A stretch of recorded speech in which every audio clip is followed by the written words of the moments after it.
Welcome to Podtendo, a Nintendo podcast, where they analyze, reminisce, and replay the glory of old Nintendo games.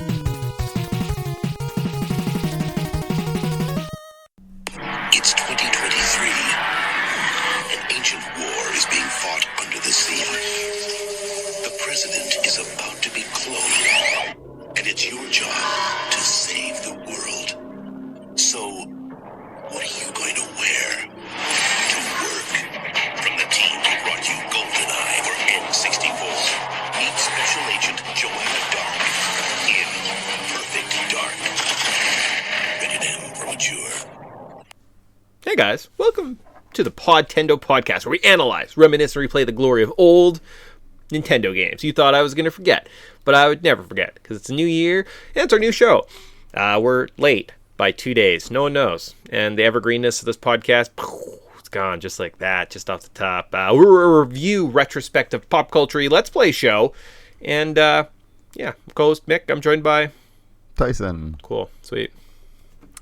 Yeah, well, it's good to be here. Playing a fun game today, even if we are late, I guess. I know, by this like arbitrary schedule. It's funny, we just didn't get around to this last weekend. It was due on technically Friday's like our release date, and it was Thursday night. And I was like, we should do. I was like, no, let's just do it Saturday. No one cares. Just chill. We'll just hang out. So that's where we're at now. We're just chilling here on Podtendo. It's how we live our lives now. Nothing crazy at all. But we have a fun game. So you saw by the title. We are playing Perfect Dark for the N64 today. Do we need more of a like preamble, or are you're just like, nah, get into this game, go? I mean, what's there to preamble about? I mean, how are you? You may have played this on the N64 version. The preamble is like, how are you? How is your day? Is good? Is it cold Sunny. Where you are? Oh, okay. Don't know the weather. Haven't been outside yet today. Okay. So, had lots of coffee. How are you? Yeah, I'm good. I was outside once. It was cold. And other than that, cannot complain. You know me. So there you go. Look at that preamble. Wow. What a perfect preamble. There you go. Cool. But I played this on an Xbox because it's the rare. I have a rare collection, a rare replay. So cool. That's how I played this game. What's this N64 stuff? Oh, I see. This is the X. Okay, yeah, that makes sense. Xbox podcast guy. I played I played on the Nintendo. It's also on your Switch, so it's interesting. Yes, very accessible for a guy like you. Huh. It oddly is, but it's I don't know. A game you know what? I'll save a lot of this for our first memories. So. Yeah. Why don't we hop? I remember playing this, and it's like Tyson's never ever listened to the show ever before, or like been a part of it sometimes because he dives into sections, and I'm like, cool, good job. True. Yeah. Well, I'm usually like I'm itching to say some stuff, but I gotta wait till a certain period in the notes. So let's get on to the Wayback Machine. I mean, it just keeps the conversation organized. That's all. I mean, you're right. We could do anything we want. We don't have to do this either. This is just all made up. Nothing matters. Sure. Cool. Nothing matters. Welcome to 2025 Podtendo. We're nihilists now. Or whose line is anyway where the points don't matter and the scripts, who cares? Yeah. Nihilism. Cool. Perfect Dark. It was released May 22nd, 2000. It was published by Rare. Sold 2.5 million copies. Price of release was $59.99. So if you factored in inflation, that'd be $100.48 today. On eBay, you play a copy of this game for $30. Wait, you can play a copy? What did I just say? On eBay, you can buy a copy. Play a copy? For $30 to $60, so not egregious. Apparently there was a couple of these floating the boat, and no one really likes it that much, so they're not expensive. Yeah. Another game made by Rare, a developer we all love dearly, for a certain period of time, and then now who cares? Yeah, exactly. And where to play. So, N64 original cartridge you can play on the Rare Replay release for the Xbox 1?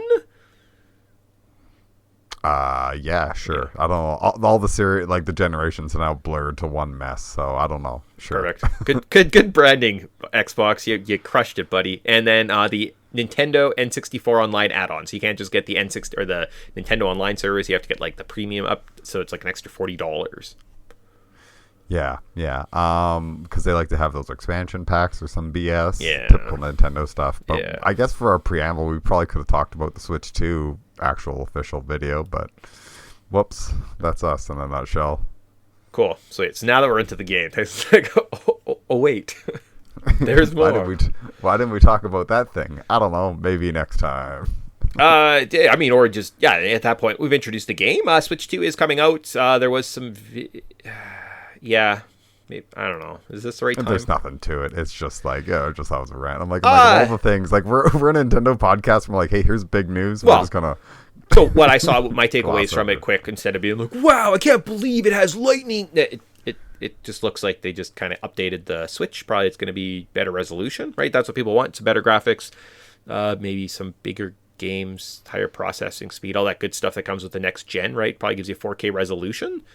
That's about it. It's just, do you want to pay another $600 for better graphics?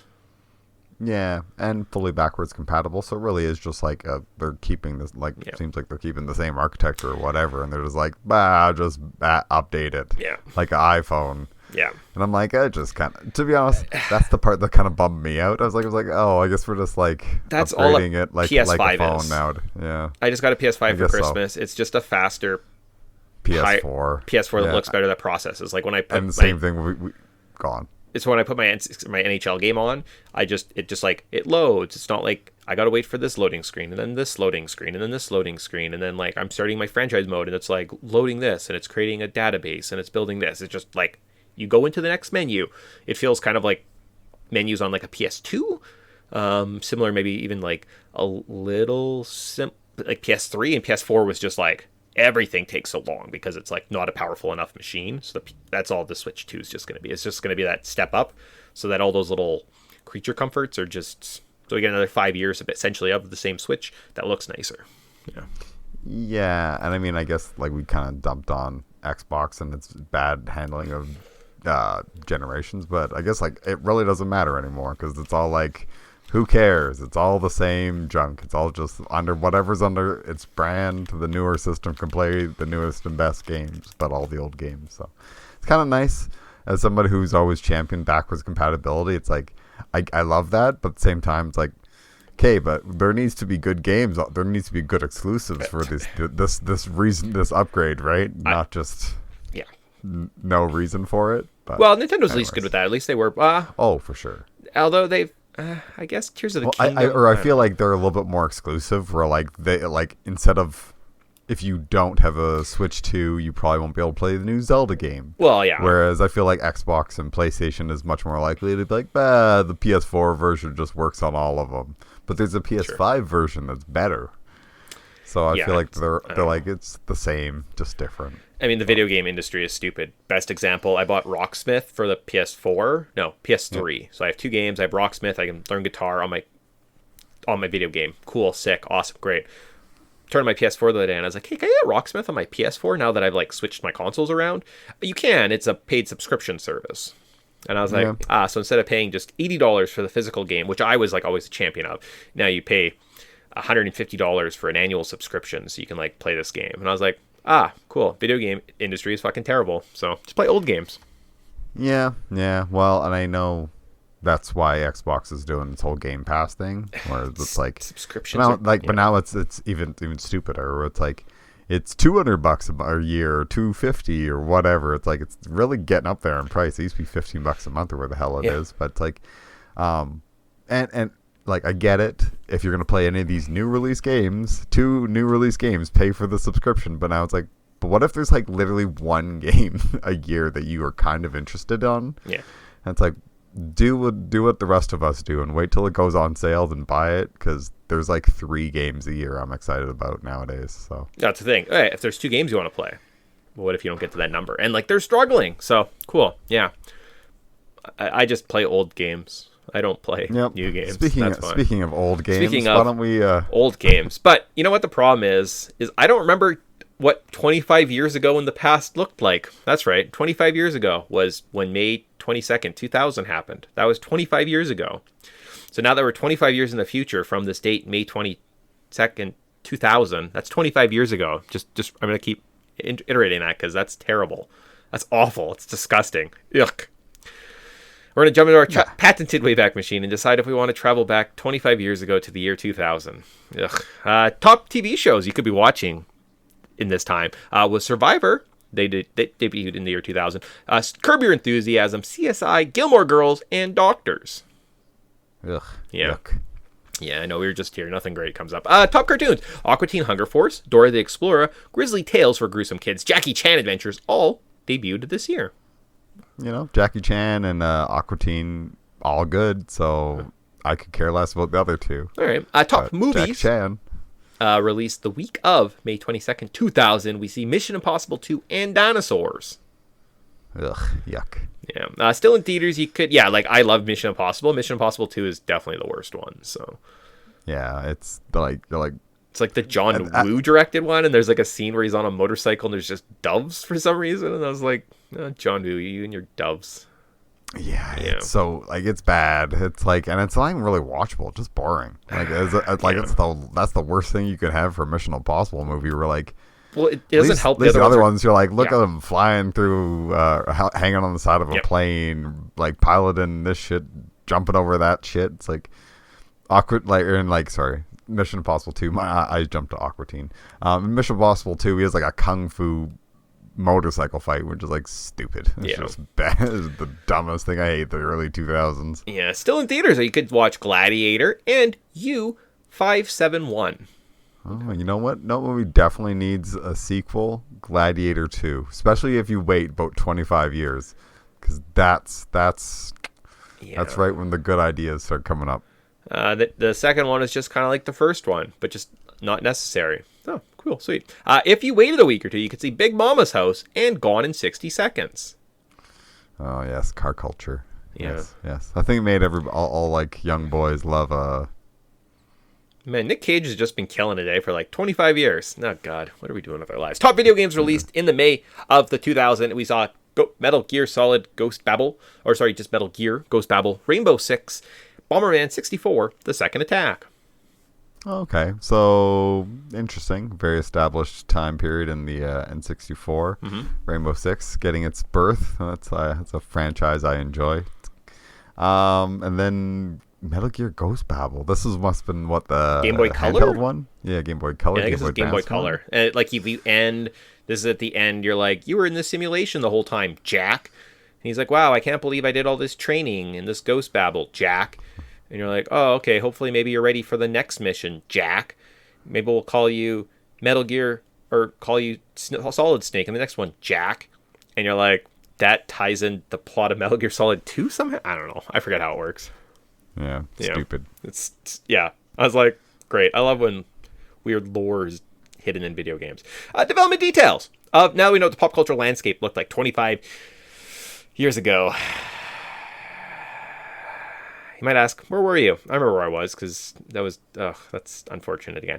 Development details of this fun game. So after the success of GoldenEye, Rare began to work on the sequel, Tomorrow Never Dies. But they were outbid by Electronic Arts.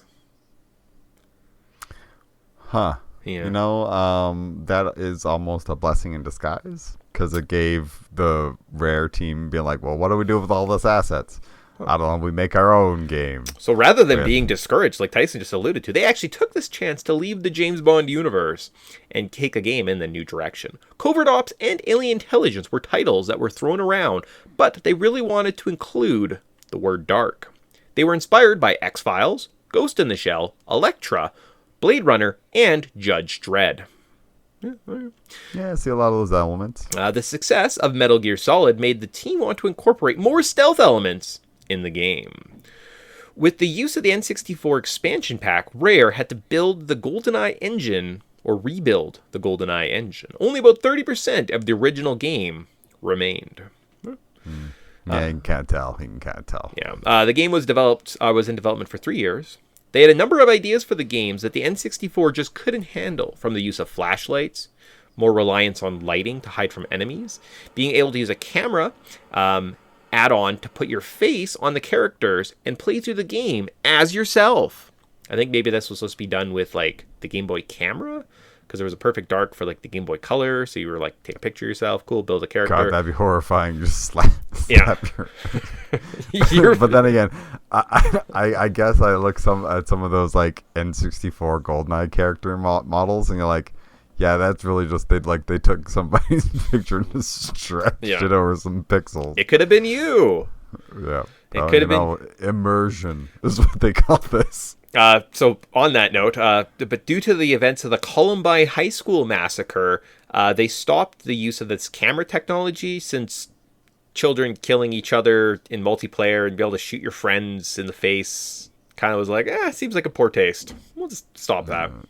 Yeah, not a great look. Yeah, that's unfortunate. It was presented at E3 in 1999 alongside a Donkey Kong 64 and Jet Force Gemini. Those are both also published by Rare, so they had kind of a busy year.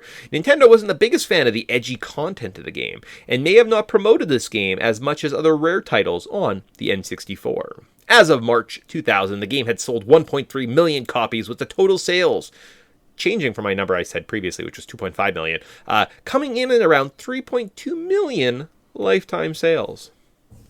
That's pretty impressive numbers. I mean, I think it probably sold more than Jet Force Gemini. I started playing Jet Force Gemini last night. We might be playing that later this year, in a couple months. How was your experience, Mick? I was literally thinking maybe Quest is a better option. Yes. I also played some of that game recently, and I was like, oh no, how did we ever play this game? The controls, what? Yeah. But why? Yeah. So I was going to look for if there's a fixed version or a modded version that's like, can somebody fix the controls on this so life isn't especially abysmal. I was playing on the Switch, and like your C-stick, so your second joystick is like the jump button. Yeah. This would be like so C up. Weird. And I was like, yep. Okay. Oh, I know. And it's like, but why? And it's like, so I'm Googling to see if there's any like mods or fixes or best versions to play. If not, we're playing Inaudible, and I'm not playing that. Okay. Sick. We don't hate our lives that much. It's true. That's good. The controls of this game specifically, not Jet Force Gemini, although if we get to it, maybe we came around? I will find out. Controls. So similar to the GoldenEye, and if a certain handsome guy who wrote this notes is smart, he might have just copied the GoldenEye notes and then just blank. Yes. Yep. Definitely didn't copy the notes. Yeah, I thought it'd be funniest this way. Yes. Yeah. Okay. I have the GoldenEye notes pulled up on my Word doc. So the joystick moves you around the X-axis. While holding R, you can aim with the joystick, and this moves you around the Y-axis. Wow. Z shoots your gun. A scrolls through your weapons. B reloads.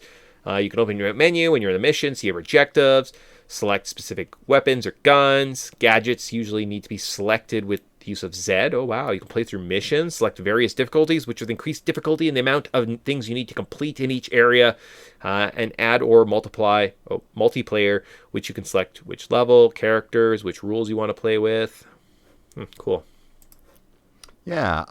Each weapon has its own secondary function. Yep. There is a couple hidden or secret weapons in each level. If you're playing on lower difficulties, you got to carry your weapons forward. If not, TS. So yeah, pretty cool. Handles fairly okay. I mean, compared to modern controls, this game is dreadful, and I hate it. Yeah. But for the time, it was fine. Speaking of controls of this game, you're right. It doesn't really handle like modern controls. They have this awkward joystick, and you look around and you have to aim. Unless there was an option somewhere in a menu that you could hook up two controllers at the same time and play with two analog sticks. Yeah. So anyone who's listening to this, who's ever played the game GoldenEye back in the day, if you went to the menu and you went to the control layout and you scroll through the options, I think specifically in GoldenEye, it's like Honey and then Galore and then Midnight. I think they're all just like Bond Girl configurations. There's two that operate. Essentially, you can plug in two controllers, and you can operate your one character with the two controllers, two sticks, shoot, trigger, scroll through the weapons, pause just like normal. But essentially, Rare had programmed the use of like a dual-sticked controller way back in GoldenEye. So if you actually hated this, and you had the original hardware, and you had two controllers, and you had an N64, and you had it plugged into a CRT TV, you could play this game with kind of more modern controls. It feels similar to Halo. Yes. Luckily, in the Rare Replay collection, they've just baked in dual controls. Okay. So I didn't have a bad time, but I definitely could imagine that you... No, you get used to it pretty quickly. I know trying to play GoldenEye, for example, on the Switch controllers, like the Switch Online in the undocked mode, just in handheld mode, it's a little bit of a turnoff. But once your brain wraps around it, it was fine. Like, at no point was I challenged by the controls. The only thing that bothers me is because I love the C-sticks, especially when you're strafing. Because when you're using, like, left and right, sometimes you press up, so you'll be strafing, and all of a sudden your character's just, like, looking up at the ceiling. And you're like, well, I'm definitely not shooting those guys around the corner now. Yeah. And there's some precise, actual shots in this, where you can't just be, like, relying on that auto-aim the whole time, so... Yeah, but from my experience of playing in handheld mode, I had very little outside of maybe the game's conveyance, because it's not the greatest. Like, you don't really know where to go, where the objectives are, unless you have a walkthrough. Find yourself a walkthrough YouTube video, you can get through them, no problem. But in terms of just overall gameplay and feel of this game and like moving around the levels, after my brain acclimated to after a couple levels, I had no issues. Like, it was fine. So if you have it on the N64 and you want to play it, or the N64 online on your Switch, and you're like, want to jump back into this game, you're like, the controls might be a barrier. Remove that barrier, jump into it, you have a good time. Yeah. For the most part, does hold up fairly okay with controls. Sweet. Cool. First, memories. So, for myself, I think we had Nintendo Power. That's where I'm going with. So we had Nintendo Power when this game was released. So I would have had multiple articles that I saw, right? Tons of ads for the games. I probably had some walkthrough of the first couple levels already laid out in beautiful little art design. If I had them on a shelf, I could probably pull it out and look at them. We didn't have the PlayStation just yet. So I don't know what the barrier would have been for me seeking out this game. And I think I heard from a friend that said it wasn't as good as GoldenEye. It was kind of weird, and there was aliens, and that you just shouldn't play it. And I was like, okay, cool. And that was about all I needed to hear. So I also skipped Donkey Kong 64, Banjo Conquers. So there is a good chance I just didn't really like Rare. I feel like at this time we also had a PlayStation, and we might have been way more into PlayStation and like RPGs and random games for the PlayStation. We could just like skipped it, because I feel like I played a lot of N64 until we got a PlayStation, and then I just kind of stopped. And there was just like a lot of games. Like, I remember other friends having like Conkers, and other friends having like Perfect Dark and Donkey Kong 64, and I was just like, these games just aren't for me, because I can get Perfect Dark for $60, or I can get like 2 PlayStation games, or like, knowing me, I was broke, so I was like, look at these greatest hits games. I can almost get 3 of them for that price. Yeah, that's fair. Okay, I take back what I said. I was like, I don't know if we had a PlayStation. Yeah, you're right. We did have a PlayStation. We probably would have got it Christmas of '99. So that means we're knee deep in like Final Fantasy VII. Final Fantasy IX is coming out this year too, right? It's right around the corner, so we're probably like playing all the RPGs that we can. So you're running out and you're buying like a PlayStation magazine for $5 and getting some demo discs and bringing them home and just like playing through those. Oh, I'm thinking more of like games. We're finding Grandia, or we're finding what's that one? Azure's Dreams. Exactly, like those big like double disc giant RPGs that you can kind of like. We're like, we have to play Parasite Eve. Okay, cool, sick. So that's probably what we're doing. So we skipped this one. It's fine to come back to. I'll be honest with you. I'd rather come back and play Perfect Dark than have to come back and play Azure Dreams. So, I think so too. A lot of those early PlayStation games are rough. Yeah. Like I think of like the even Medieval, and Jersey Devil, because I played some of that on the plane recently, and I was like, oh my goodness, I'm glad I didn't. I can see why I didn't play these games, because these are like sloggy, monotonous messes, where honestly, like, going back and replaying Perfect Dark, you're like, wow, this is a really refined experience. And if I was like paying attention and read as a kid, I probably could have understood what the heck I'm supposed to do, because a lot of the like information are in like the debriefings and stuff. Yes. So if you read the debriefings and you actually like get involved in the lore and you try to pay attention, you're like, oh, this is actually like, there's a cool story here going on, and there's like yeah, there's lots of like interesting things going on to it, and it's a very more in-depth game than I think one of those like crappy PlayStation games that you think you would like looking back, but then you go back and replay it, and you're like, I'm good to never play it again. Thank you very much. So, yeah. I wasn't reading anything on my phone. I was listening. That's fair. That's fair. That's a good point. Were we just talking about first memories, getting into the game? Yeah, those old crappy RPGs. Had you been able to read, you probably would have read that you could use 2 controllers, and you weren't trying it for like a first time 25 years later, and like texting people in your life, being like, "Man, did you know this was a thing?" Everyone's like, "What?" I'm like, "Yeah." Had we just read or looked at a menu, and had any curiosity in a kid, that said just video game play, where would we be? Story. Now we can get into this game proper. So we kind of know the background. We know how this game controls. We know kind of our quick opinions on it. We know that there's no barriers. We know that the pop cultural landscape. We know how this game was meant. So let's look at this game proper, shall we? So the story of Perfect Dark. Perfect Dark is set in an alternate 2020. Oh my God, we're past this time. Ugh. 2023. Ugh. Okay, against the backdrop of the interstellar war between 2 alien races, the Mayans, who represent the archetypal gray aliens, and the Skadar, reptilian-like creatures who use cloaking devices to appear like humans. On Earth, there is an ongoing rivalry between the 2 companies. The Carrington Institute Research Center, founded by Daniel Carrington, that secretly operates as an espionage group in league with the Mayans, and Datadyne, a defense contractor corporation headed by Cassandra DeVeers. In exchange for creating an AI with code-breaking abilities to access an ancient alien spacecraft at the bottom of the Pacific Ocean, the Skadar agreed to supply Datadyne with enough alien tech to become the biggest corporation on Earth. The player is cast as Joanna Dark, an agent of the Carrington Institute, whose excellent scores in training have earned her the codename Perfect Dark. On her first mission, she is sent to extract a defector known as Dr. Carroll from Datadyne Laboratories. Yeah. Okay. Now I understand what I'm doing in this game. Cool. Sick. Yeah. Definitely a lot of these things were needed to know information, and they just kind of got glossed over. No, it was in the manual. It was there. You just have to read.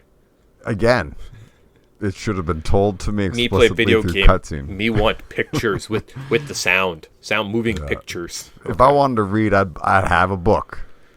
That's a good point. All right. So with that, I was like, cool, sick. So level 1. So Datadyne Central. Defection. After a thrilling cutscene. It wasn't. Although it is a talkie. They do have voice acting, which is kind of cool. We start on the roof of a building, make our way down through an office tower, access some elevators to access the ground floor, and finally find the secret underground lab. Yeah. There's a couple little missions along the way if you decide to play on some of the harder difficulties. Yep. Or if you're just cruising through it on easy. I played it on easy. I also played it on easy. Yeah. I have a time schedule. Yeah. Also, I was like I said, I just can't dive into this game. I need it done for a podcast, which I might already be late for, and well, that's what happened. Pretty simple, easy level, nothing too difficult. I think you end up with like a silencer gun. And by the time you kill the guards on the roof, like I had enough ammo to switch to a bigger gun and then just like mow everyone down. So yeah, cool. And I mean, it's definitely one of those games where I don't know, you kind of just like point and click. There's not a lot of intrigue right now. It's kind of a standard opening level, but it's definitely like an intro, just to kind of get your feet wet, used to the controls. There's a few hidden weapons and some cool stuff to discover, and there's apparently a cheese in every single one of the levels, because the Rare's British and they think the cheese is hilarious or something. So sick. There's hidden cheese in every level, and like I think 1 or 2 hidden or secret weapons. Okay. Cool. Yeah, pretty straightforward, pretty linear, pretty hard to get lost. You just go down. Awesome. Great. Cool. Datadyne Research Investigations. This is the second part. So an underground lab, we have to complete some objectives like turning off some weapons, taking pictures of a nuclear molecule, gaining access to a lab, and recovering the scientist, Dr. Carroll, who is a flying computer. Yes. And then the game starts getting a little goofy and weird. Yeah. But, you know, I like the espionage stuff. I think this is pretty cool. It's building a pretty fun little world. Yeah, I think I got through this to the end. There's some like laser gates that are one-hit kills. You kind of have to use these like little robots to have them shut down, sneak past them. So that was kind of fun pacing. Combat, very relative. Outside of like maybe one or two areas, the combat in this game is actually, especially on easy, very manageable. So it's one of those things. Definitely, it's like it's too hard. No, definitely able to get through. However, at some point you have to like turn on a computer, and you already have the little data scanner thing. So you just have to like remember to check your inventory occasionally and like. Tried sometimes on computers, even though some computers don't work, some do.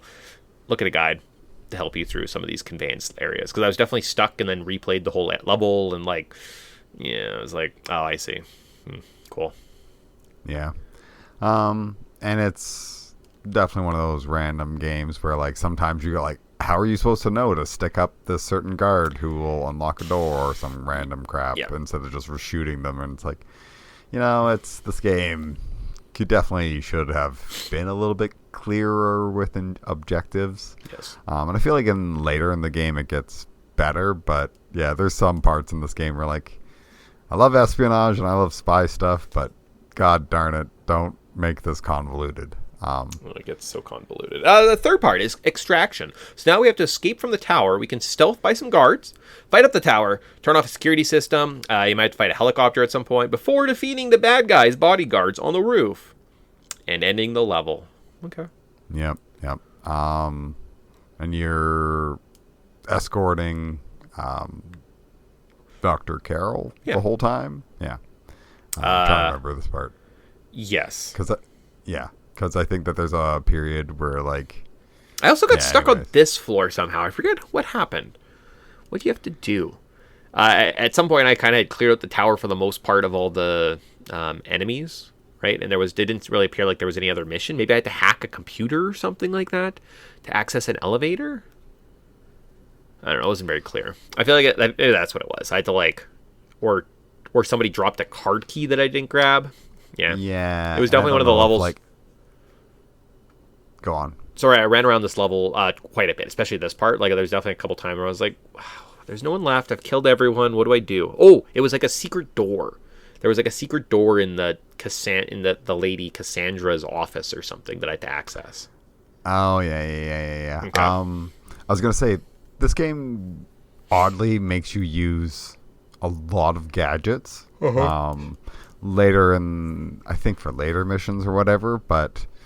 We did kind of skip over it.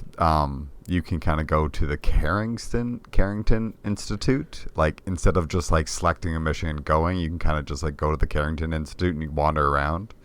Probably do that before playing the game, because there's a bit of a tutorial of, like, how some of the gadgets work and what you should be looking for and certain things. Because a lot of that stuff that we got stuck on, like, where there's a random door here, it's supposed to be taught to you by using that like Carroll Institute tutorial, but like again, this game does a pretty bad job of explaining things. It just kind of lets you. It expects that you're going to go into every menu and then to explore everything that you possibly can, every nook and every cranny, and it's just like, when this was your only game or you got this on Christmas and you just had nothing but kids time. Totally fun, but as somebody who's trying to get through this game at a reasonable time. Walkthroughs, and if you happen to come across that tutorial, which will explain a lot of the gadgets that you are supposed to be using at very specific times. That was almost a turnoff when I first started playing this game. I went to the Carrington Institute, and the guy like walks around and he's like, go into this room and interact with this way, and I was like, nah, I ain't about that life. I played games before I figured it out. So that definitely was more of a turnoff, but yeah, I guess doing something like that, having an interactive kind of tutorial, was pretty groundbreaking, right? It is a cool part of this game, kind of just where it brought to the table with the dialogue, right? With them trying to explain those things kind of in game. It's just, you got to take the time to learn it, and I'll just suffer. I'll suffer and use my strategy guides. On to mission 2, though. We're on to the Carrington Villa. Hostage 1. I don't know if there's a hostage 2, so I don't know why it's called hostage 1. We see a negotiation go wrong. Save our negotiator with a sniper rifle before taking out the rest of the guards by sniping them, making our way into a facility, turning on a generator, and saving Carrington himself. Yes, because apparently Datadyne has strucken back after that we stole Carol. Dr. Carol. Yeah. So, corporate espionage, pretty standard stuff. And I don't think this one's too bad. It's kind of cool. There's like a bunch of snipers on roofs and stuff. So that's kind of always fun doing a proper infiltration mission. One cool note, if you play on the harder difficulties, you actually like skip. You start in a different part of the level, whereas like the easy difficulties, you have to snipe some people off at the beginning, and the harder difficulties, you just start. So that's cool. Okay, sweet. Yeah, cool. But yeah, for this one, it's just kind of a different change, right? So the other two levels had more of a vertical layout, and you had like a factory, and then you had that vertical layout again, and this is more of a horizontal zoom distance, right? You have to be able to like look into the future, and you can take out guards that are on future roofs and future sections. That's cool. It's neat. It's a big scope. It's kind of showing off a little bit more of that expansion pack. Ooh boy, more ROM, bigger levels. Mission 3 though, we head to Chicago for stealth. On the streets of Chicago, we can stealth, take out some guards, collect some equipment, hijack a taxi as it crashes, destroy a robot, plant a bomb on the outside of a building, and enter said building via an elevator. Yeah, for some reason I barely remember this one. What? This is like the best level in the game. So you start out, you're in the rainy streets, you kind of jump over a fence, you kill some guys around the corner, you have to like go into the aqueducts, collect some equipment. Oh. There's like that taxi cab you have to like program, and it goes and it takes out that little drone, and then you just get to the elevator and level's over. Yeah. I don't know, it's kind of weird being out in the middle of the streets in a game like this, because I feel like there should be a life, but there just kind of isn't. So Sure. Okay. it's this is what the introduction of the Hunter Seeker bots and everything. Yeah. Okay. Cool. Best level of the game. Not memorable, apparently, according to Tyson at Podtendo. Oh, okay. I was playing a lot of this game while doing other things. I've been busy. That's fair. Inside, we get from the G5 building reconnaissance. So inside, we take out some invisible guards, access a secret meeting room, steal some data equipment / MacGuffin from a vault, and escape from the hole that we blew up earlier. So had I not said we plant a bomb on the outside of the building in the last section, you'd been like, what? Where'd this come from? Because in the easy difficulty, that's not a mission, and then randomly to escape, you have to go out the hole that you blow up. You're like, oh, I'll use my escape route. I was like, I didn't make an escape route, so I ran back to the beginning of the level, then to the end, and it's infinite guards. It was sick. And then I was like, oh, there's a hole. And then the level was over, and I was like, oh, that's where I started. I was like, are you kidding me? Played for like extra 10 minutes for no reason? That's... Yeah. Well, and I remember in the Chicago one, you have the option of choosing which door you blow up on the harder difficulties, I guess. And this one, depending on which door you blow up, that's the one you leave. So it makes a lot more sense that way. But you're right, the infinitely spawning guards as soon as you start hacking the safe or whatever, it's like, this sucks. I hate infinite guards. But what do you do? Just kill a bunch, and you collect all their ammo, and you're like, I can kill like 40 more guys. Cool, sick. On from here, though, we go for Mission 4. Area 51, infiltrations. We slip into the side of the site, kill some U.S. soldiers, lower an antenna, destroy some guns, open a gate door, activate some elevators, and do something with a computer before running into an agent who is inside the compound. Yeah, pretty cool little mission. I think you can hop on one of those hover bikes in this one. Yep. Yeah, it's introduction to those. Yep. And it's Area 51, so that's funky. We went from like killing corporate guys to now like we're invading an army base, which is pretty ballsy. But it's a fun. A lot of games around this time had an Area 51 mission, especially if there's aliens. But as soon as you read Area 51, you're like, what's going on here? Should be more than just corporate espionage. Yeah, I was not up on the whole like aliens were coming kind of thing. So Area 51, I was like, oh, maybe there's like a spaceship or something, or like aliens become enemies. It's kind of not expecting where this goes. But this level, it wasn't too terrible. I know I screwed up something in the first place. So there's a one-way gate you go through. You have to like hit a button on a tower, run through the gate. And if you haven't done an objective, you need something. You need some type of key, or you need to lower something. Make sure you do that before you go through the door. You have to restart. So that happened to me once.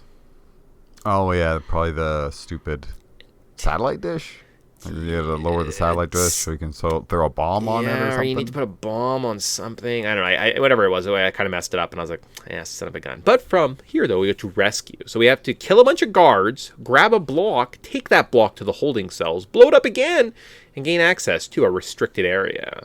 We can then scan some alien bodies, turn off some defense systems before gaining access to the autopsy lab. Yeah, yeah. And then you can actually, I think, use your X-ray vision in this one and start checking some of the cryopods. You can just see little green, or little gray. I was gonna say little green men, but they're gray. Little gray, typical aliens just hanging out there, and just like, so it's tip in the hat if you're using all your gadgets and messing around. But yep, we got aliens, everybody. And some of the fun you can have in this game, if you don't read a guide, is the block that you're supposed to grab and take with you, but it's explosive. So I'd like do all your gunfight first and then bring the block with you. I thought it was like an air hockey puck. You have to like kind of push it. So the first time I played this level, I pushed it and it kind of like floats and you have no control over how far it goes or anything. And it would like ricochet. So to get it onto one of the elevators with the doors, I had to like push the block so that it would like be in the elevator as the door closed. So as it bounced around, it wouldn't leave. It was fucking miserable. That sounds horrible. Like basically I was playing a terrible game of table hockey with this thing and like get to a door and you have to like have it like its momentum stopping, open the door, like push it through very slowly. Oh, the next door, push it through really slowly. Oh, push it slowly. If you push too far and it bounces off like the door, it just goes backwards off the ledge down below and now you're trying to get it onto the first elevator again. Yeah, I did it. Yeah. And then not only that, but then I like pushed it and then I shot it and then I timed it so that it would like blow up because I couldn't just stop it, you see, because it was floating so much. But if you just press B, you just grab it and put it wherever you want. Yeah, well, that's painful that you had to go through all that. Well, then I screwed up. Then I like messed up one of the things. They killed Elvis. They killed the alien guy in the autopsy, so I had to restart the mission. And I was like, oh my god. So hence I retried, did something different, and on to the escape. So now that we have to rescue the aliens, we put him in a storage area, fight our way through the rest of the facility to gain access to an airplane hangar. There, we have to defeat some guards while our spy friend opens a door, and we escape with the little alien guy named Elvis. Yeah, we save Elvis and our buddy Jonathan. Sure. We'll say it's Jonathan. Sure.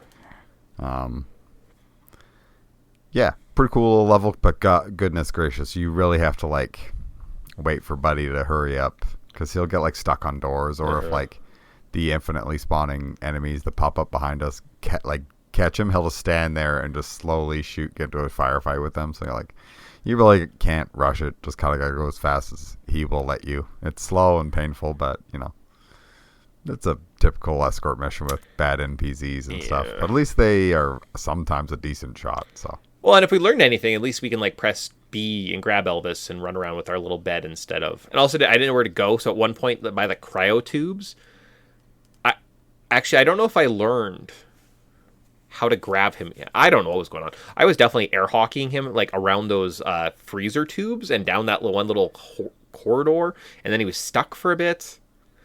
I just made this game like just absolute hell on myself. I was like, what am I doing? So, but after this, I was like, I'm almost at the halfway point of the game. It's not been terrible other than these floaty blocks you can't grab. Oh, you can grab them. The game's been pretty good. So on to Mission 5, though. We're on airbase espionage. So we dress up as a flight attendant so we can stealth kill everyone in the fortress. After some gunfight, we can then board Air Force One. Yeah. Cool. There's a couple. I think No, that's the next one. Is where we have to.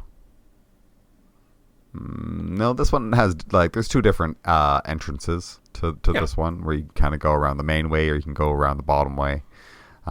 Depending on which way you do it, you kind of start off in a different spot of the next level, which is really cool that they're really baking that into this game, where it's kind of encourages multiple playthroughs. I like the actual bit of a stealth where you're grabbing different disguises and you're using gadgets. Feels much more of a spy action game than like GoldenEye did when you're playing a legitimate spy. Yeah. But then again, James Bond's not really known for spying. He's more known for his action. So, but I like that they incorporated lots of different kind of gameplay methods and stuff, and you can kind of go in guns and blazes, or you can just kind of sneak your way in. And but it's funny that like apparently everything's all like loaded, and they're really just waiting for that stewardess to show up. Then they're like, okay, now we can leave. Somebody can actually serve us drinks. You were the hold up. No one else could possibly do this. Yeah, no, that's quite funny. And I believe, hold on, when we were in that building in Chicago, so the G5 building, the secret meeting showed that the girl, the bad girl, whatever her name is, I could look it up. Cassandra. Cassandra's works for this evil company with someone else who's some other bad guy, and they're working with the president. But they might be the bad aliens. I think that's what we know. Hence why we're going to Area 51, killing the U.S. soldiers, finding this alien, being like, oh, they held us captured. And now we're trying to confront the president that the aliens he's working with are bad. Wow. Okay, cool. So well, they're trying to like, and they're going to double cross them. Yeah. They actually have a duplicate somewhere, but that's kind of coming up if I'm not mistaken. Yeah, but first we have to get the president on our side. So from Air Force One, anti-terrorism. So aboard Air Force One, we can explore the lower portions of the plane to secure some high-level missions. Oh yeah, so like kind of like the cargo area, there's some higher-level missions down there. You find the president and convince him he is in danger. Now you can visit the lower portion again, send the president out in an escape pod before destroying an alien ship with Elvis and watching both vessels crash into an icy landscape.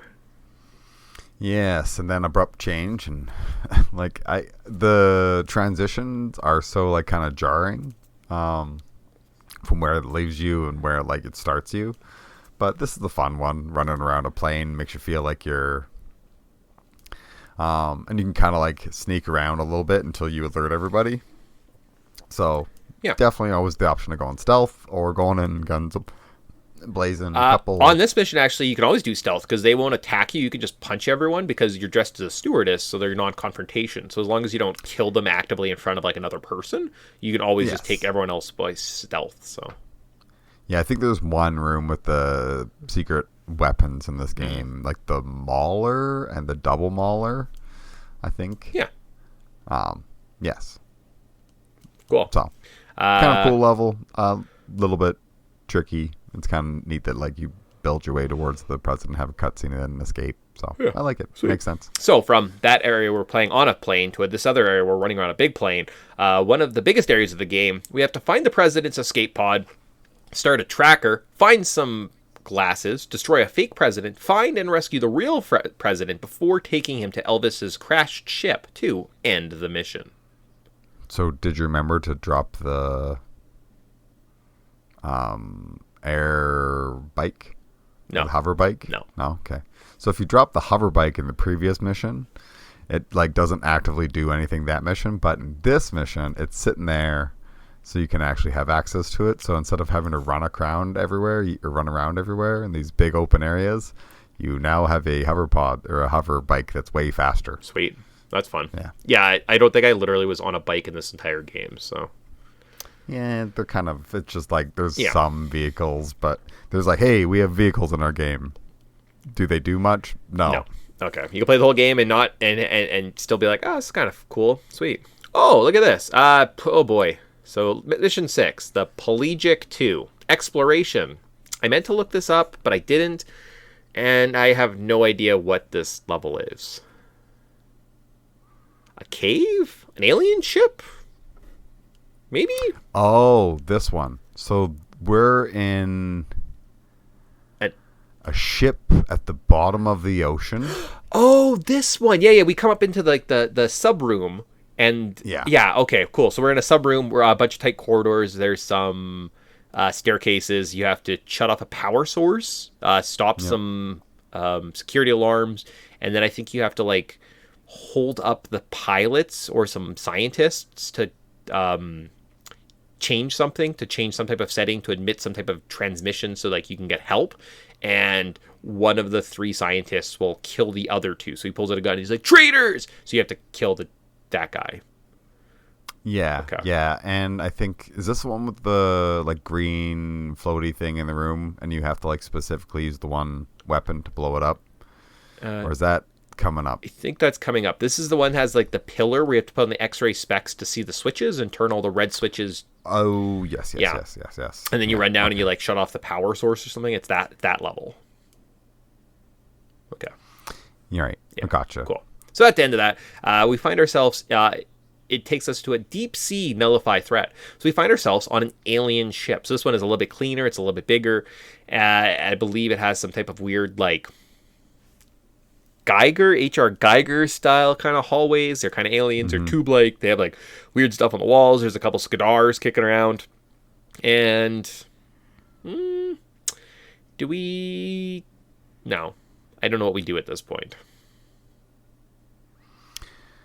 Because there's a part where you have to like meet Dr. Carroll at some point, and he sacrifices himself. But I think that's mission 8, the attack ship, not now. So I'm not sure exactly what we do. Or is this where Elvis is here and he like programs some stuff and crashes? So maybe Dr. Carroll's here and we find Dr. Carroll and he's like, "Oh, Joanna, you've saved me and now I'm good and I'm going to plant this virus and blow this ship up and you better get out of here." So you have to like run out to the beginning. Yeah, that's definitely what happens here. Yeah, I think you're right. Cool. All right. But we're like, good. The Skadar ship's destroyed. Their influence over the government's done. Oh, baby, we did it. We got them. Mission 7, Carrington Institute. Defense? So, how'd you spend earlier in the game doing the tutorial, walking around? You've been like, man, I know this level like the back of my hand. It's going to be easy to get around. Good, because we find as we're kind of celebrating, an alien invasion happens at the Institute. So we are upstairs, or we're downstairs. We show a cutscene of us running upstairs, and then we're like, oh shit, we should go back downstairs to start some auto guns. Stupid. Before heading upstairs to rescue some hostages, finding a Skadar ship, install a virus, and it makes it crash. And then we return to the main hangar to end the level and be captured. Yeah, we got knocked out. Yeah. But it's like we were having a big old celebration. It's the end of the game. We stopped the problem. We were good to go. Psych. No, we still got more to go. Yeah. This game would be way too short if we did it that way. So. Yeah, that's fair. Yeah. The Carrington Institute. It's kind of cool. I mean, I like it. It's a weird layout, but I think all the layouts in this game are just strange. Like whoever the architect was drunk in almost every one of these except for the first level. So. Yeah, no, it gets kind of bonkers, goofy. It does this weird thing where it kind of starts you in like weird places and levels where you end up like backtracking. I don't know. It's kind of all over the place. But they were having fun. They were telling a story. And it kind of works. From there, though, we wake up in attack ship covert assault. So we wake up in the prison. We escape. We turn off some shields and are joined by Elvis. We must explore the maze of the ship. And at the ship's main controls, Elvis will be able to deactivate the ship and crash it. Cool. Yeah, because Elvis is apparently a bad driver. Yeah, but it's fun. I mean, I think this is kind of feels like more of a climax than... Yes, I would say this is the first time in the game where I was like, oh, the combat's evolved a little bit, and all of these Skadars and their shields, they're kind of a threat. And I felt like I had to be a little bit more precise and look actually for shield pickups, right, to be able to get through some areas. I was like, oh, I'm almost dead. Shoot. Oh, there's a shield according to this walkthrough in this other room, so I have to like go to my way to grab one or like make a save state. And Elvis died at some point. He got overwhelmed by some Skadars that were like infinitely respawning out of a teleporter because I left him in a room, and he just kind of, again, just like our buddy Jonathan he just kind of stands and like battles. He'll never run away, so you kind of have to like watch out for him in that sense. But other than that, was okay. Not the craziest mission. No. Now, is this where we get to meet? This where Elvis gets his cool change, where he has like a American flag jacket that he's running around in? Yes. Yeah. Oh, okay. And blue suede shoes. Yep. Yep. Cool. Mission 9, final level of the game. So we're on the Skadar Ruins Battle Shrine. So on the alien homeworld, we must place some trackers on pillars, open up a bridge, stop a frozen army before fighting the boss of the game. The boss is the Skadar ruler. You have to avoid his attacks, damage him enough so that he prays in front of a statue. During this time, you can shoot the statue and destroy it. Yeah, and I think the Skadar are like the little guys that are running around. Like that's their true form, and they're like their big hulking stuff are kind of like mech things that they're in, supposedly. Okay. So it's pretty weird. But I mean, you know what? I think for the Skadar, they're an interesting creature. Like, I don't know how else you divine like a cool looking alien and be original about it, because it seems like all the good alien designs are kind of just like ripped off. Yeah. But I think they do an interesting job making an original kind of villain, and it's really these other aliens that are working with Datadyne, selling them their technology, and we're like, it's a corporate espionage. We're like, what the heck what's our company called again? The Carrington Institute. Carrington Institute works with like little gray men and use their technology, and the Datadyne uses the Skadar technology, and it's like, it's cool. I like it that they're like, I like the concept of it more than I like the execution, I guess. I agree. I believe that. It's kind of just weird. It has like the rare effect. It kind of just goes off the rails, and it's kind of bonkers at some point. You're like, why am I fighting aliens on a planet? Like, I thought it was James Bond, just in the future. It just, I don't know.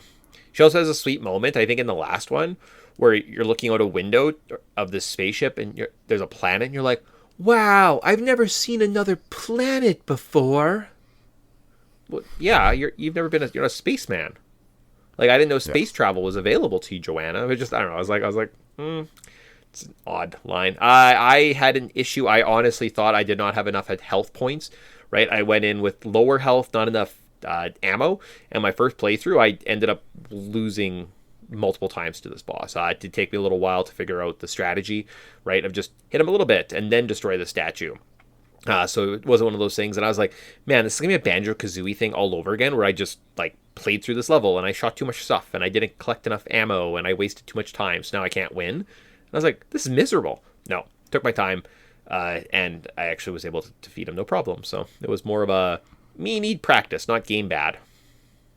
Yeah, and sometimes having the right equipment or knowing what works and what doesn't work. Because I think there's some bosses. And some I also don't, just sat and just that... pumped ammo into him intermittently until I was out, and I was like, well, that didn't work. But you have to destroy the statue. So okay, cool. Ending. So Elvis searches the ruins of the ruins, discovers Joanna under some rubble, and she saves herself and tells him, "I didn't need your help at all." The end. Yeah, kind of a weak ending. Yeah. But I mean, yes. After we defeated the alien ship and they came in, like, once the Institute mission happened, the whole ending was just kind of like, what are we doing here? This game's pretty good, though. So current thoughts. It had a terrible conveyance. If you're going in blind, you're going to spend multiple minutes on every level just running around doing nothing. It's kind of the hard way. If you have a guide, you'd be pretty fast. And you'd be like, oh, okay, cool. That's what I have to do. Sweet, I can do that. The story, which is pretty decent, has some kind of crazy bonker turns toward the end, but that's just kind of Rare in a nutshell, right? What did I say? Rare always had a hard time creating super serious content, so they would go goofy times. And yeah, I don't know, it's not super compelling. Like, I get what they're doing, and they're trying to have fun, and they were trying to bring brevity to the situation, but sometimes you need like a serious story. You don't just need the goofiness, and you don't need the slapstick, and you don't need like the joke and the punchline at the end, right? You need to give me something more tangible. You're telling a story. Video games are a story-based narrative, and them just kind of going for like the punch, or the punchline instead of like an actual plot, I think kind of hurts them at the end. And it's one of those things where this is an immemorable story that I'll probably forget at some point. I'm like, I don't know, we fought aliens in space for some reason. I don't know why, right? It's not going to stay with me for a long time. I didn't have the nostalgia coming in. But in terms of just pure raw game good. This is probably a better experience than GoldenEye. It's just not as clean and concise, and it's not as satisfying, right? But in like technical terms, yes, this is better than GoldenEye. It's like missing those other elements, right? Yeah, exactly. I completely agree. It's just like, I get that this is like a step up, and these people are obviously refining the craft, and refining this engine, and it's just like a better version. But it's like the lack of story cohesion is just so jarring, and I don't know, like maybe not the best way of kind of conveying the story, the conflict, the characters, the threat that's kind of going on at certain points. It just feels disjointed and like we're doing random crap. Whereas like at least in GoldenEye, sure, we weren't flying all over space and going to all these different things and having these unique mission objectives. There was like a straight narrative to it, and it made sense. We were just like, okay, sometimes I just need to get from here to there, or I got to do this, and then I can do that. this is like, we're doing these things and then I can unlock that thing and then we're done. The story is just incoherent, and I wish that they would have focused more on storytelling and as opposed to all the game mechanics and game design, because there's lots of, like, obviously the technical aspects, it's excellent, but it's just like, story wise, what the hell are we doing? Mm-hmm. Yeah, no, it's just one of those things where I think, I don't know how to feel about this, because you know what, it's very ambitious. Ambition is not always the best thing when it comes to these old video games, as we've learned time and time again. So super ambitious, trying to tell this really cool, intricate story, but you're going to fall flat on your face just a little bit because of, I don't know, it's not really the correct medium. They were trying something. I'm not going to blame you for that, but you didn't land the ship, so I will have to mention that you didn't hit the target right. But all in all, it's not terrible. I imagine the multiplayer, I didn't get around playing that part of the game, but I imagine if it's similar to GoldenEye, you'd have a really fun experience. It's, I don't know, like, what more do you need to know? What part didn't they touch on? Hopefully everything, right? Yeah, I think so. I mean, what more can you go into this game? It's like, there's a lot of content, but yet it still feels so, like, surface level. Like, it's like spread really thin.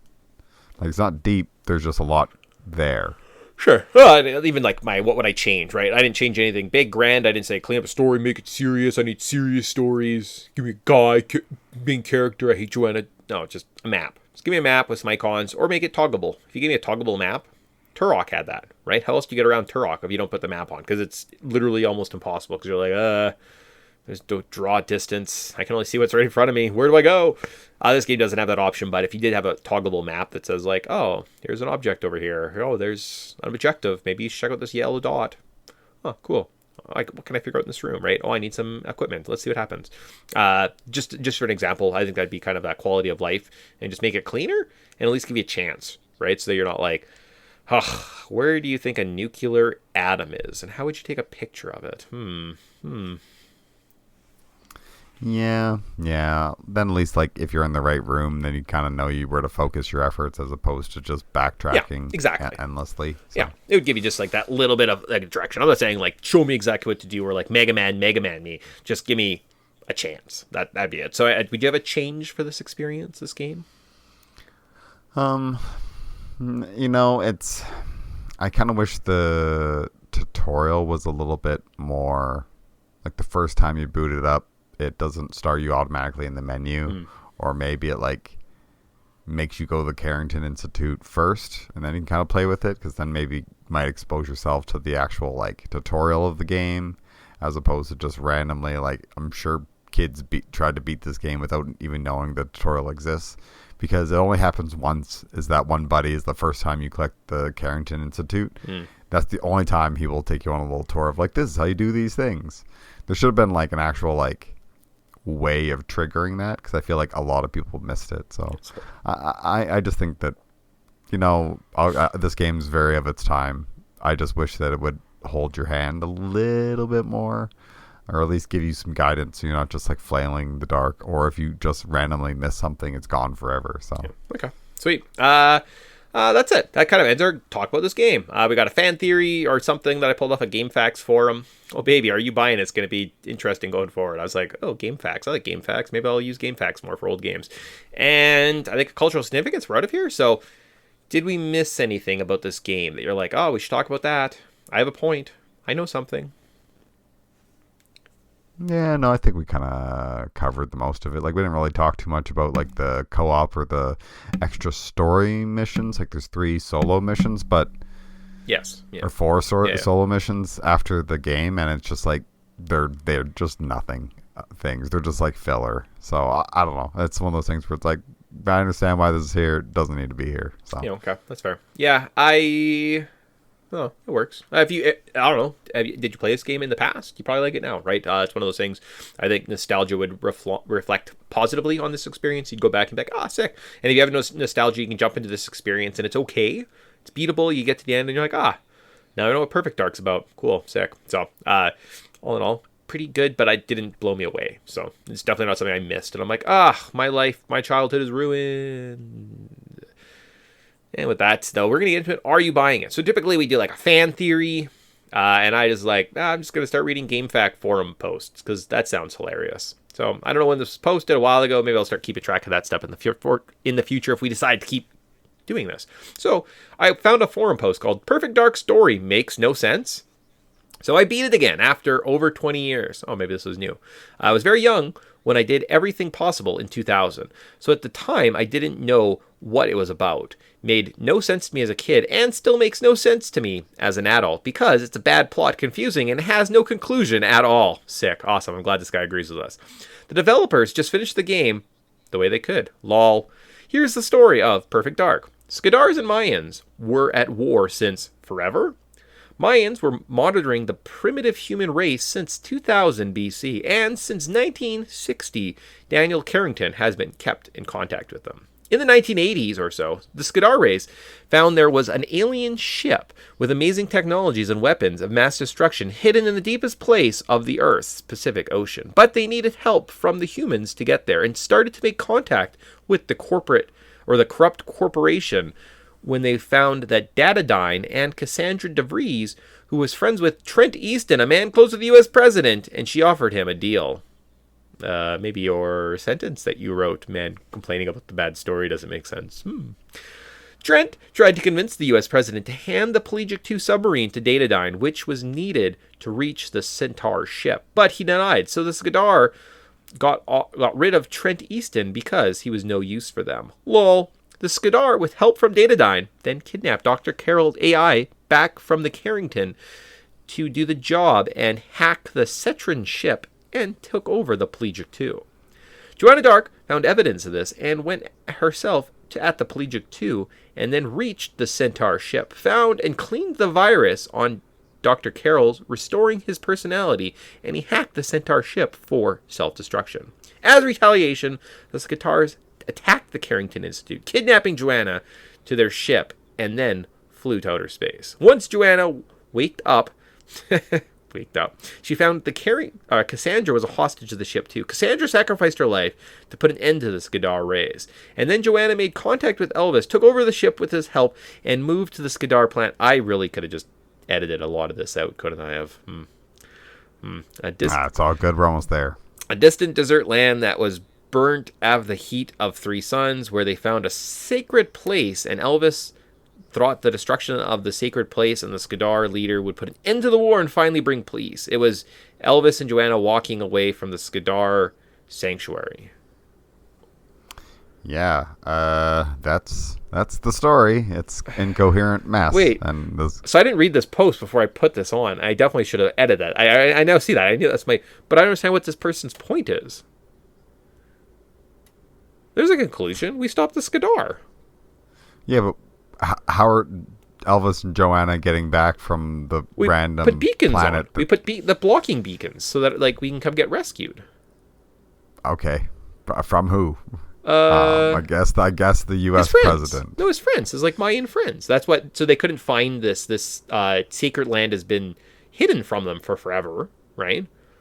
And now that they've are on the ship, he found the location. They were able to get to the location. She shut down the monitors, the scrambling things. So now it's Mayan friends can come and pick them up and take them home. I think he's more talking about how this when you play this game and you aren't literally reading every little bit of the debriefs and everything, it's incoherent and it just feels like they're but and Joanna says to Elvis, I don't need your help. The end. Oh, I see. So me just reading the complicated plot, and I was like, yeah, that's what happened. And you're like, yeah, that doesn't make sense. And I'm like, oh, okay. Well, yeah, I knew that. I wasn't the point. I was like, okay, cool. Well, maybe I'll read the GameFAQ entries in the future. But I was like, I'm gonna find old GameFAQ and also ones that weren't obviously made a couple years ago because it was obviously 2020, so 5 years. Move on. Cool. Are you buying it? Sure. Cultural significance. So in this section, we look at interesting stories, game turning points, game-changing intervention, or we talk about how this game relates, give other examples, tie it all back together in the end. I don't know, something like that. I'm not really sure what we do at the end of this podcast other than just stuff. So this week, we already talked about the story in the GameFAQ section above. Okay, cool. Again, work in progress. We'll see how that works. So maybe I don't know. I don't know what we're doing. Oh, that's what it was. Sorry. So I did that. I did like a game fact section. I was like, I don't know, maybe this is something I could start introducing to the podcast. That's interesting because early on in my research, I was thinking about what to do, and I found it, guys. Like very early on, you'll see when I hit this point, I found this really weird part. So, this might be my piece de resistance, as I say. So let me introduce my piece de resistance, as they say in the French. Let's look at the IGN Perfect Dark walkthrough and see a person who's going through something. So I put a link for Tyson, so you can click on it. It takes you to Mission 3, Datadyne Central Extraction. The man responsible, I believe, is the author Samuel Claiborne. So we'll look at Claiborne in just a second. As we read through some of the colorful text that he illuminates here, let's see if I can highlight some of these sections. Edge forward until you see a distant guard peering over the top of the barricade. You know the drill. Now turn right and edge left until you see another glowing fool. Kill him with extreme prejudice. Okay. That's interesting. From here, let's see, where's my other example? Cassandra, blue, ripping his shots. I should have highlighted this a little bit better. From here. I'm assuming it's the rest of what it says. Like they said, as long as you haven't been detected, they'll cough up the DY357 Magnum. That felt good. Want to try for 2? I think it's like the hidden item. How to get the grenade and dragon. Continue in lights out. Let's have a gun party vein. You'll have to reach an elevator without being detected, but like it starts like normally, and then eventually by like paragraph 2, it's like repeat the process around the corner, hug the back wall, and creep until you see a silver headshot. Murder. Head down the hallway, and the texts are getting smaller. By the way, go behind the planted corners and turn around the stairs. Now creep forward. You'll see a smidgen blob above the barricade. Line up a headshot to drop the punk. Now gallop down the stairs. You'll complete an objective. And then the next one, it's like they're just like they are going through some stuff. Like the text is changing. Like they are like living this. They're living this fully. They really had a good time reading this or writing this. Yeah, they did. Oh shit! No, there's one specific entry that I was looking for, and I was like, "What the fuck?" It says something about shoot this guard. He didn't deserve to live, and I'm like, he doesn't deserve to live. What the fuck? It might be up higher though. No. Helicopter bodyguards. It's right here. I wish I could find the line. Oh boy, I really should have done a better job than just clipping this. I was like, I'll find it, no problem. It'd be hilarious. When I showed my wife this, I actually found the entries. I was able to read through it. So I have no idea where that entry I was looking for. He didn't deserve to live. Sam Claringborn, I'm sorry that I'm doing your entry into this walkthrough a disservice. So that's too bad. Right in the head. No, it doesn't exist. Did they change it? You'll probably see a trip around the office. X that. Let your rip. Then you're down. Take a black suit, businessman. Huh. Around the corner. Corner right. Stay behind the guard. Take it to the left. All right. Well, this is not doing so well. Yeah. As I was reading through this, I was like reading through the flavor text, and I was like, "What the heck's going on? This guy seems like he has like some issues." I can't find that example. It's not very good podcasting. That's all good. People who are sticking around or just listen to it because they want to stick around. Yeah, it's true. Retreat the process, headshot, murder. Yeah, I like that part.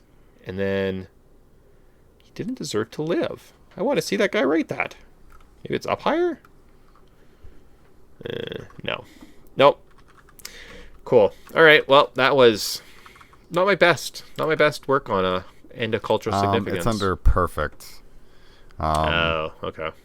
Yeah, you exit left, head right, then right again. Here you'll run into a lone guard. He is pathetic. He does not deserve to live. Yeah, that's the line. And I was like, Interesting, sick. I'm going to highlight some other parts that he read. I never got around to it, but that was, weird. I like sometimes when you're reading old articles written on like IGNs or like Game Facts and you like find some flavor text and you're like, well, that's shocking. Cool. Well, that was a good end to this. It's almost like our podcast just ended with no point, similar to this game.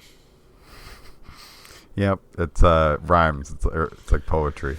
Yeah, cool, sweet. A list of rare games on the N64. I don't want to look at that. I feel like we talked about most of them, and I don't know if any of the ones. What about Mickey's Speedway USA? Do you think it's good? I think that's that and Blast Corps, the only one we have zero experience with. That's where I was like, I think I know most of them, so I'm not that concerned. But yeah, that was Perfect Dark. That was Perfect Dark. Some end segments of finding some weird guys wrote some stuff online. So with that, did we miss anything? No, I'm sure we could kind of go more into like the fun. I'm sure there's something in the multiplayer that we missed that's like a really fun thing, like a wave based, or maybe there's like cool AI or whatever, some cool missions. It's like I don't got time to play multiplayer. Nobody's playing this game multiplayer 25 years later. Like it's a 25-year-old game. You play for it, play through the story, just see how it works, and then you go, okay, moving on with my life. Yeah, no, that's fair. That is fair, and I think that's it. We kind of told you guys how the game works, how we're feeling about it. And we're going to go from there. Had a crappy ending, but this game also kind of had a crappy ending. We're back in a couple weeks. We're doing a new project this year. So in 2 weeks' time, you'll see us dropping a show. And that'll kind of show what we're doing for the rest.